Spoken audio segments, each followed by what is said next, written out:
We aren't going to do a lot of talking about the legislation that Senator Fanning and I have. We want you to do some research, to go online, to read it, so that when you go out and talk to people, you will know what you're talking about, as opposed to trying to remember what we said. A couple of points so that I think, and I think Senator Fanning agrees, is critical in why we're doing this. We aren't just giving lip service to this notion of people ought to pick the politicians rather than the politicians picking the people.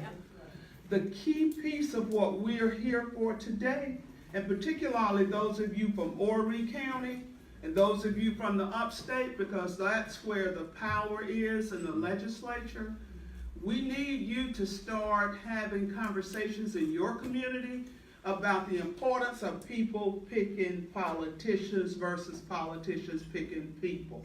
The legislation that Senator Fanning and I are doing have found allows that. We have absolutely no room in the makeup of that commission for any elected official, any former elected official, any family member, lobbyist, or anybody else. It is no accident that his legislation and my legislation has not been endorsed, supported, all that. And some of you are in here from the League of Women Voters. You need to take a look at the legislation you have endorsed and the difference in the piece you endorsed and the piece that Michael and I found, because I want you to look at it and ask yourself this question. Is this really an independent commission? That's the only question that's important. And if after you review that legislation you think it is, then more power to you. Amen. But if after you review that legislation, you look at the legislation that we found, you will see a stark difference in the makeup of that commission. And so I'm going to leave it at that, because I want y'all to do some homework and really go and look at what this is. Now, that this is an idea whose time has come, Amen. but it's not going to be easy. It's not going to come out of the House or the Senate or the political parties.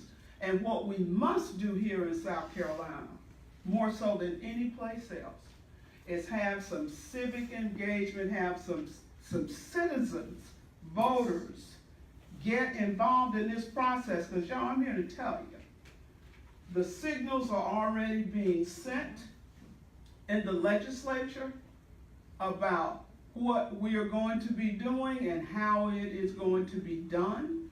People are being positioned to make sure that we repeat our history, which is calling individual legislators in and letting him or her carve out their little district.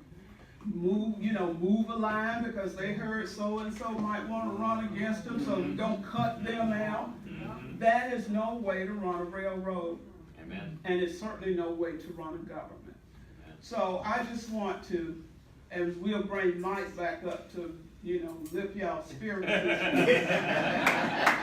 I've been at this a bit. I've been at this for a minute, and this is about my 4th or 5th redistricting, and I am so sick of how it happens. Yes. Amen. And I will circle back to what Brett asked me to do by sharing this story with you from the last time we redistricted. You heard the census people this morning talk to us about with the population shifts and changes, South Carolina got a new congressional district on the coast. Well, silly me, thinking, well, we got a new district, maybe we can do something about having only one Democrat in the Congress. Silly me thought, oh, well, just because I'm black, I don't need to have a district with 70 or 80% black VAP. Amen. And so with the help of the Progressive Network, I drew state house lines and congressional seats that would have given South Carolina that seat on the coast as an influence district, a Democratic leaning district. Needless to say, that didn't go over well with some occupants They didn't like it, so they killed it, and oh well. I was the only one to vote against it, and so when I went to DC to testify before the 3-judge panel, I've been around that long, of which Brett Kavanaugh was a member at the time. Oh, wow. Ask the Lord. Yes. Brett Kavanaugh was on that 3-district panel. Hey, we took a break, so maybe he went to get him a beer. Then what we do? I don't know, but listen, see, God don't like ugly, because see, you made me say something. I swear to God, I don't remember the point I was going. So I'm just going to stop while I'm still here. But guys, we need you to get busy. We need you to hold our feet to the fire. We need you to start having this conversation.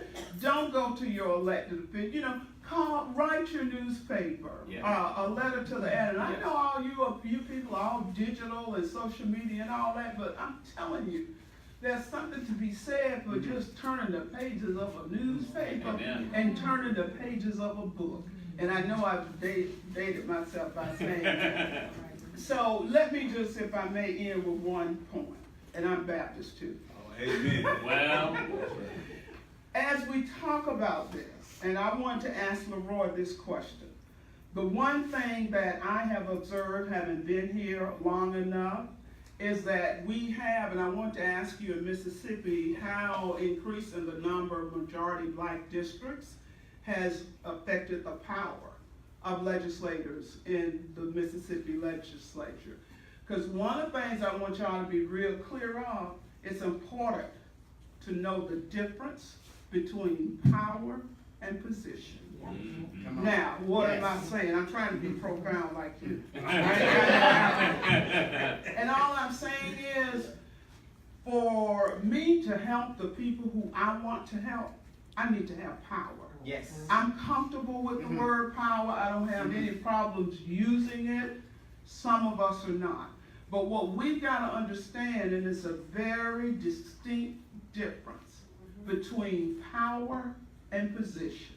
Because if you just got a position, you can't do a whole lot to help many people. And so what I want to caution us about is looking at getting positions and no power. Yes. Because right now, in my opinion, while we have increased the number of majority black districts in the South Carolina General Assembly, we have reduced Amen. the amount of power Amen. and the amount of influence Amen. of members of color in the South Carolina General Assembly. Now, I am not sharing an opinion that is popular with my colleagues, but for those of you who know me, you know I don't worry about popularity. You either like me or you don't. And if you don't want me to represent you, vote for somebody else, because I'm not going to lose any sleep over my life worrying about serving down there, because it's crazy. It's getting crazy. And unfortunately, well, no, not unfortunately, I'm one of these people. I grew up in a working family, working class. My daddy had 7 kids, and he had God knows how many jobs, and we helped him on all of them. So I have a good work ethic. Amen. I'm not afraid to work. It ain't paying that much no way. And to be a good legislator, if you're a good legislator, you get word and held hacked by people not just in your district, but all across the state. Amen. And so I'm saying, it's all right. I ain't gonna worry about it. Well, I'm running out of, I'm way off